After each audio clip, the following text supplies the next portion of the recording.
My name is Ingrid Taylor. I am 31 years old, and I have worked in human resources for 9 years. I thought I understood people. I thought I knew how to read behavior, spot red flags, identify when someone was not telling the truth. I was good at my job.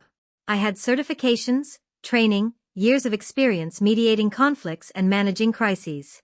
But nothing prepared me for the moment I realized the biggest red flag in my life was my own family. I have one daughter. Her name is Piper, and she is 10 years old. She has blonde hair that never stays in a ponytail, freckles across her nose, and a laugh that sounds like wind chimes. She is curious about everything. She asks questions constantly. Why is the sky blue? How do birds know where to fly? What happens to thoughts when you forget them? She is bright and funny and kind, and she has a severe peanut allergy. We discovered the allergy when she was 3. She ate half a peanut butter cookie at a birthday party and her face swelled up like a balloon. We rushed her to the emergency room. The doctor said it was one of the worst reactions he had seen in a child that young. He gave us 2 EpiPens, a list of foods to avoid, and a lecture about vigilance. He said, "This is life or death. You cannot be careless. Ever." I was not careless. I checked every label. I called restaurants ahead of time. I brought safe snacks everywhere. I taught Piper to ask before eating anything. I made sure every teacher, every coach, every friend's parent knew about her allergy. I made sure my family knew too. My parents have known about Piper's allergy for 7 years. 7 years of me reminding them. 7 years of me bringing safe food to their house for family dinners. 7 years of me explaining that even trace amounts could kill her. They always said they understood. They always said they were careful.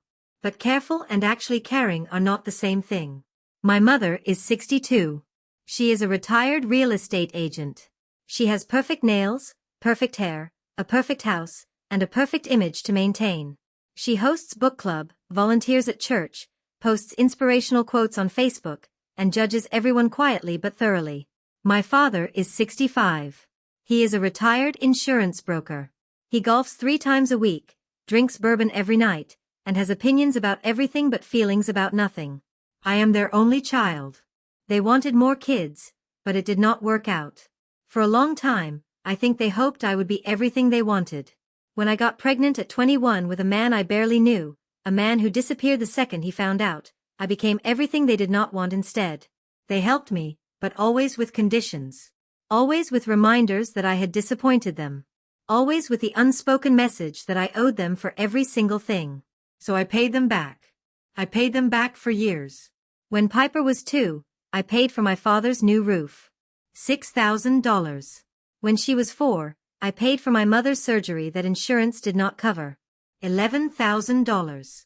When she was 6, I loaned them money for a kitchen renovation. $15,000. They never paid me back. I never asked. I just kept showing up, kept helping, kept trying to prove that even though I had made mistakes, I was still worth something. That Piper was worth something. But the truth is, they never saw her that way. When Piper was 5, my parents took their friends' grandkids to the zoo. 4 kids. Not Piper. When I asked why, Mom said, it was spontaneous. We did not plan it. The next week, they posted photos on Facebook.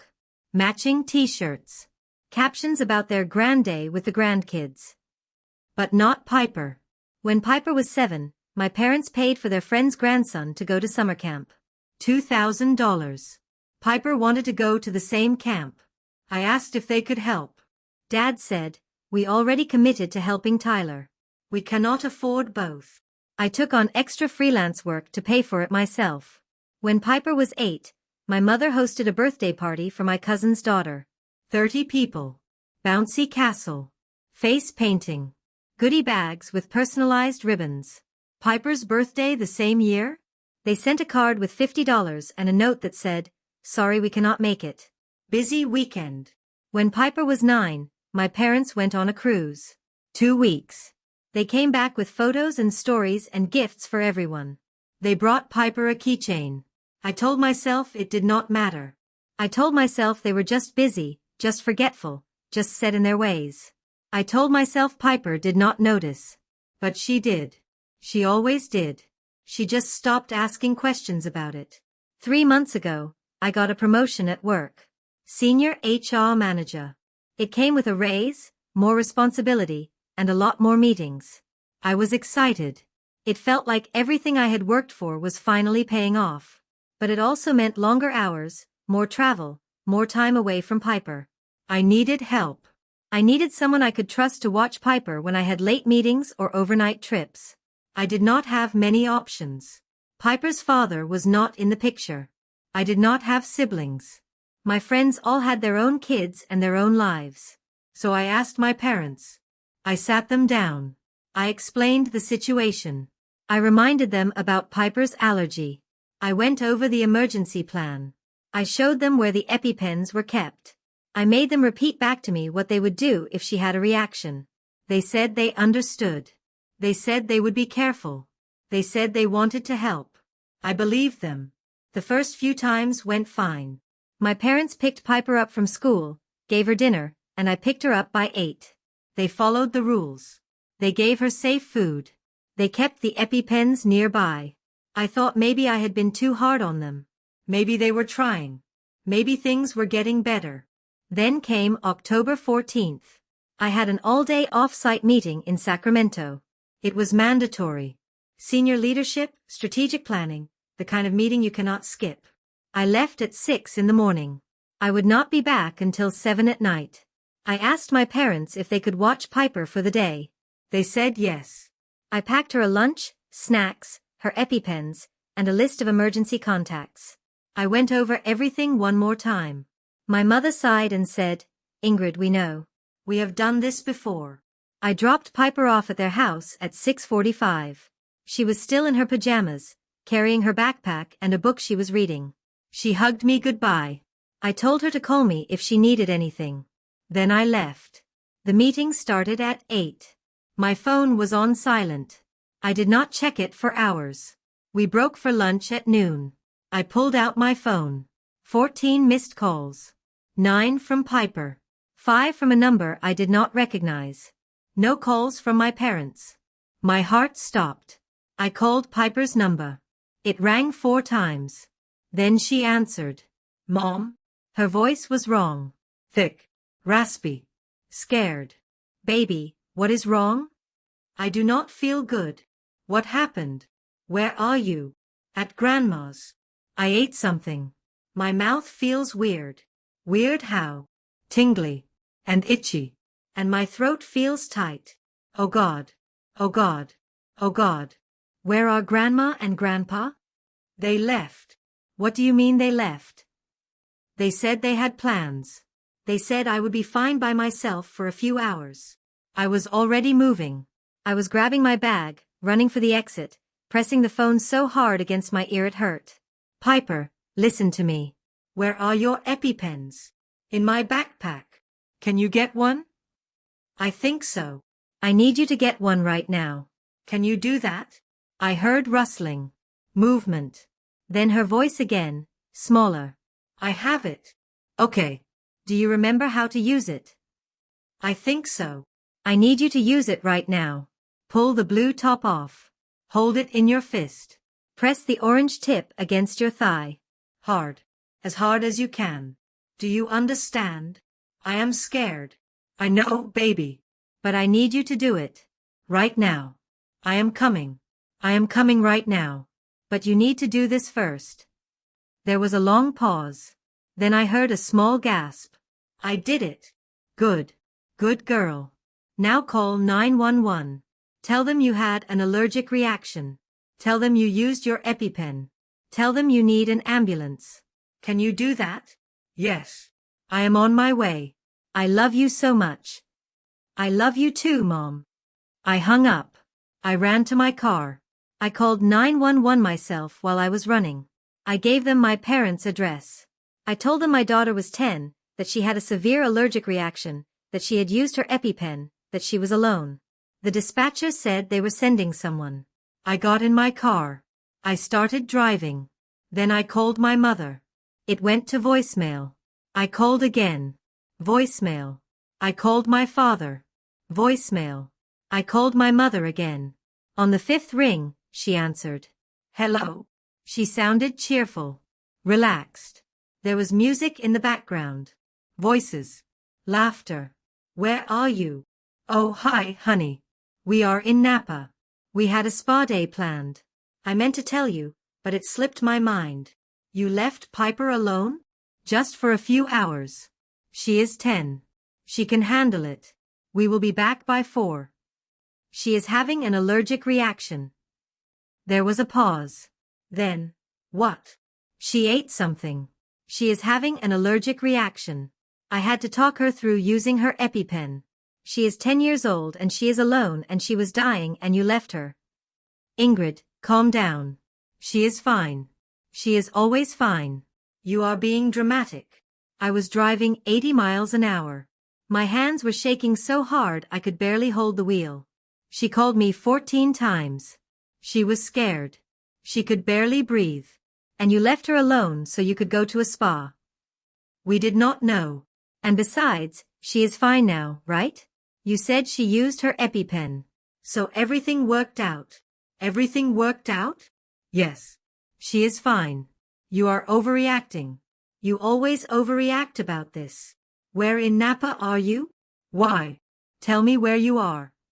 We are at the Golden Haven Hot Springs. We have a couple's massage in 20 minutes. We prepaid for the full package. It was $300 per person. Cancel it. What? Cancel it and get back to your house right now. Ingrid, we are not canceling. We have been planning this for weeks. Piper is fine. The paramedics are there by now, right? So there is nothing we can do anyway. We will be home by 4. I could not breathe. I could not think. I could not understand what I was hearing. You are choosing a spa day over your granddaughter. I am not choosing anything. I am finishing plans we made. You are being irrational. If anything happens to her, nothing is going to happen. You are blowing this out of proportion like you always do. She probably just had a little reaction. She is fine. I hung up. I threw my phone on the passenger seat. I drove. It took me 43 minutes to get to my parents' house. 43 minutes of not knowing if my daughter was okay. 43 minutes of imagining every worst-case scenario. 43 minutes of replaying my mother's voice saying, she is fine. When I got there, an ambulance was parked in the driveway. The front door was open. I ran inside. Piper was on the couch. There were 2 paramedics with her. One was taking her blood pressure. The other was asking her questions. She looked small. Her face was blotchy and red. Her eyes were swollen. But she was breathing. She was alive. I ran to her. I grabbed her hand. Baby, are you okay? She nodded. Then she started crying. I was so scared. I know. I am here now. You are okay. The paramedic looked at me. Are you her mother? Yes. She is stable now. The EpiPen worked. But we need to take her to the hospital for observation. Anaphylaxis can have secondary reactions. She needs to be monitored for at least 4 hours. Okay. Yes. Whatever she needs. Can I ask what happened? How did she end up alone? I looked at him. Then I looked at Piper. Then I said, her grandparents were supposed to be watching her. They left. They left a 10-year-old child alone during a medical emergency? Yes. He exchanged a look with the other paramedic. Then he said, we are required to report this. I know. They took Piper to the hospital. I rode with her in the ambulance. I held her hand the whole way. She did not let go. At the hospital, they admitted her for observation. They ran tests. They monitored her vitals. They gave her fluids and medication and kept her comfortable. I sat next to her bed and did not move. At 2 in the afternoon, a social worker came to talk to me. Her name was Karen. She was in her 50s, with kind eyes and a tired smile. She sat down next to me. Ms. Taylor, I need to ask you some questions. Okay. The paramedics filed a report about today's incident. They said your daughter was left alone during a severe allergic reaction. Can you tell me what happened? I told her everything. I told her about Piper's allergy. I told her about the meeting. I told her about asking my parents to watch her. I told her about the phone calls. I told her about the spa day. I told her about my mother saying Piper was fine. Karen wrote everything down. Then she said, "Do your parents have a history of neglecting your daughter's medical needs?" I thought about it. Really thought about it. And I realized the answer was yes. Yes, they did. They had always minimized it. Always acted like I was overreacting. Always treated Piper's allergy like an inconvenience instead of a life-threatening condition. "Yes," I said. "Have you reported this before?" "No." "Why not?" "Because they are my parents. Because I thought they would never actually let anything happen to her. Because I thought I was being too cautious, too paranoid, too overprotective." Karen nodded. "You are not overprotective. You are keeping your daughter alive. And what happened today was neglect. It was endangerment. It could have been fatal. What happens now?" "I am filing a report with Child Protective Services. They will investigate. Depending on what they find, there could be consequences for your parents. Criminal charges. Restraining orders. It depends. I do not want them near her anymore. That is your right as her mother. And given what happened today, I think it is the right choice." My parents came back at 6 that evening. They walked into the hospital like nothing had happened. My mother was carrying shopping bags from Napa. My father was wearing sunglasses on his head. They looked tanned and relaxed and completely unbothered. "How is she?" Mom asked. I stood up. I walked over to them. I said very quietly, "Get out." "Excuse me." "Get out of this hospital. Get out of our lives. You are done." "Ingrid, do not be ridiculous. We came to check on her." "You do not get to check on her. You left her to die." "That is not what happened. She had a minor reaction. She is fine now." "You are blowing this completely out of proportion." "A minor reaction?" "She could not breathe. She was turning blue. She was 10 years old and alone and terrified. And you were getting a massage. We did not know it would be that bad. I called you 14 times. We were already on our way. We could not just turn around." "Yes, you could have. You could have cancelled. You could have come back. You could have chosen her. But you did not." My father stepped forward. "Ingrid, you need to calm down. Your mother and I made a judgment call. We thought Piper would be fine. We were wrong. We are sorry. But you are acting like we committed a crime." "You did commit a crime. It is called child endangerment. And I filed a police report 2 hours ago." They both froze. My mother's face went white. "You did what?" "I filed a police report. CPS is investigating. You will probably be hearing from them in the next few days." "You cannot be serious." "I am completely serious. Ingrid, we are your parents.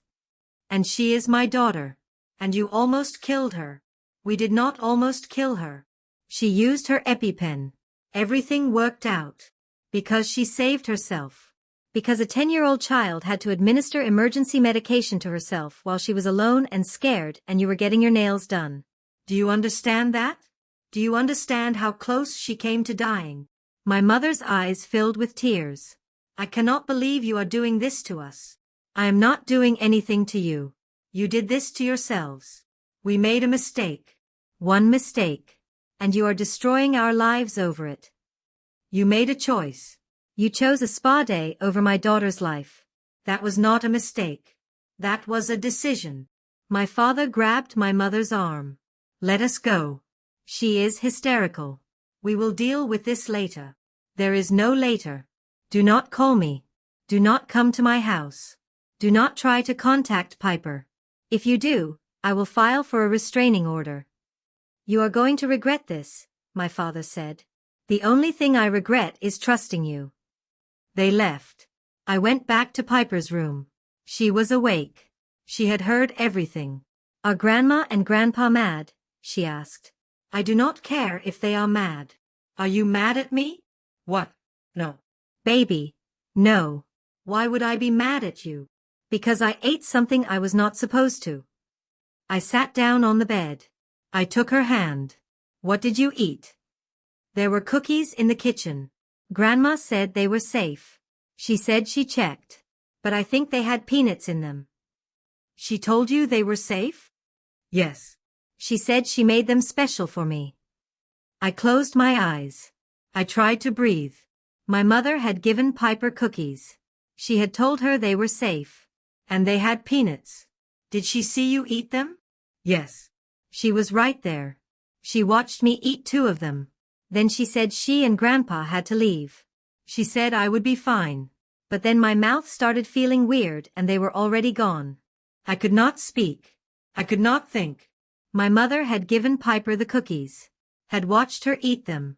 Had left her alone knowing she had eaten them. Had refused to come back when I called. Baby, you did nothing wrong. Nothing. Do you understand? She nodded. But I could see in her eyes that she did not quite believe me. That she thought somehow this was her fault. That she should have known better. That she should have been more careful. I am so proud of you, I said. You used your EpiPen. You called for help. You saved your own life. You were so brave. I was scared. Being scared and doing it anyway is what brave means. She smiled a little. Then she closed her eyes. She was exhausted. I stayed next to her bed. I did not sleep. I just watched her breathe. The police came the next day. 2 officers. A man and a woman. They asked me questions. I told them everything. They wrote it all down. They asked to speak with Piper. I let them, but I stayed in the room. She told them what happened. She told them about the cookies. She told them about being alone. She told them about not being able to breathe.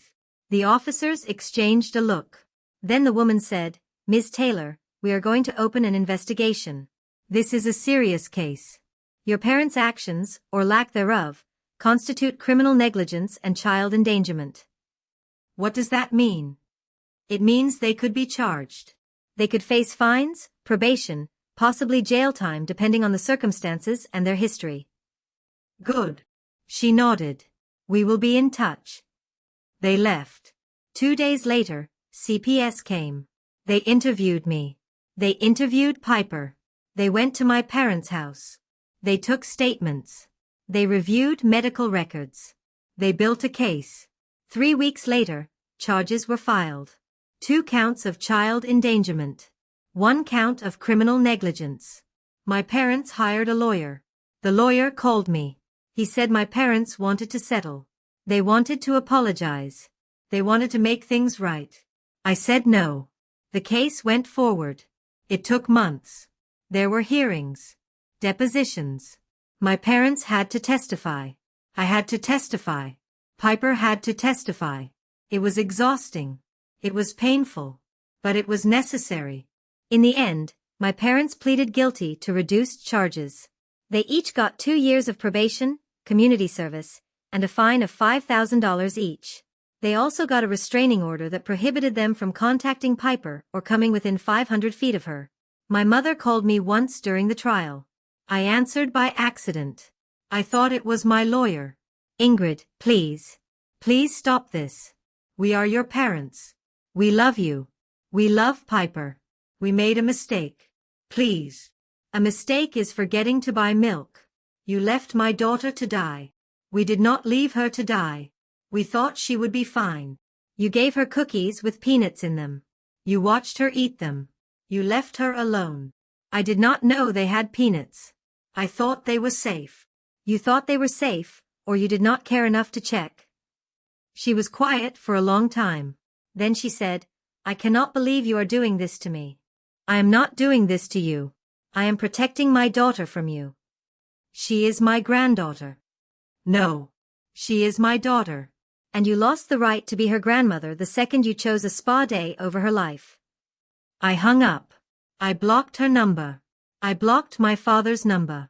I blocked everyone who tried to defend them, excuse them, or convince me to forgive them. That was 6 months ago. My parents still live in the same house. They are on probation. They cannot leave the state without permission. They cannot be around children unsupervised. My father lost his position on the board of his golf club when the news got out. My mother resigned from her book club. Their friends stopped calling. Their social circle collapsed. I do not feel bad for them. I do not feel guilty. I feel relief. Piper is 10 years old. She is thriving. She is confident. She knows how to use her EpiPen. She carries it everywhere. She is not afraid anymore. She knows I will always choose her. She knows I will always protect her. She knows she is worth protecting. Last week, we were making dinner together. She was chopping vegetables. I was stirring pasta. She said out of nowhere, "I am glad you called the police." I looked at her. Yeah. Because if you did not, they would have done it again. To me or to someone else. And next time, maybe that person would not know how to save themselves. She was right. She was absolutely right. And I was so proud of her for seeing it. "You are very smart," I said. She smiled. I know. And she did know. She knows her worth now. She knows she deserves to be protected. She knows that people who love you do not leave you alone when you are dying. I think about that day sometimes. I think about the phone calls, the panic, the drive, the ambulance.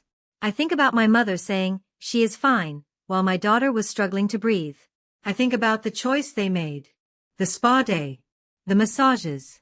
The $300 they would not forfeit. And I think about the choice I made. To protect my daughter even when it meant burning every bridge with my family. To hold them accountable even when everyone said I was overreacting. To choose her safety over their comfort. I do not regret it. I would do it again. 1,000 times over. Because at the end of the day, being a mother means making the hard choices. It means standing up even when you are standing alone. It means protecting your child even when the people you need to protect her from are your own blood. My parents had a choice. They chose themselves. I had a choice. I chose Piper. And I will choose her every single time. So, what do you think? Did I go too far, or just far enough? Let me know in the comments below. And if you want more stories about mothers who chose their children over toxic families, do not forget to subscribe and hit that bell icon. I've got 2 more stories queued up for you, both about the moment we realize protecting our kids means walking away from the people who are supposed to love them. Click on whichever one calls to you. Until next time, remember, family is about who shows up, not who shows up in your DNA.